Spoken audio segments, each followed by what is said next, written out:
Sí, por el momento lo que conocemos es la intención del Ayuntamiento de incluir en la nueva ordenanza de movilidad que comenzará a tramitarse el próximo año la obligatoriedad de disponer de seguro de responsabilidad civil obligatorio a los propietarios de los patinetes eléctricos. Dice el consistorio que toma esta decisión por los incidentes que se están registrando en las últimas semanas con este tipo de vehículos en distintos puntos del país, y por lo que hemos podido comprobar esta mañana entre usuarios y viandantes no hay un rechazo significativo a esta medida, aunque eso sí es cierto que los propietarios de los patinetes eléctricos se preguntan si esta obligación será también extensible a las bicicletas. Ni a los usuarios habituales de patinetes eléctricos ni a los viandantes les suena del todo mal la intención del Ayuntamiento de Gijón de exigir seguro de responsabilidad civil a los propietarios de patinetes eléctricos.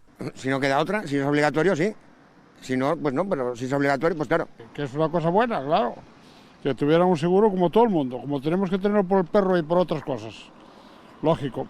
La medida se incluiría dentro de la nueva ordenanza de movilidad que el consistorio comenzará a tramitar el próximo año. Con ello, la obligatoriedad de disponer de seguro se haría extensible a todos los propietarios y no solo a las empresas de patinetes de alquiler, como ocurría hasta ahora. Yo desde que lo compré, llevo con él 6 años, siempre tuve responsabilidad civil, un seguro para él, por lo que me pueda pasar a mí o a otro coche. Siempre andas con responsabilidad, pero bueno. Sí, no estaría, por un lado no está mal, claro, pero también por esa regla de 3 las bicicletas es lo mismo. Accidente puede tener cualquiera, ¿no? Digo yo, no sé.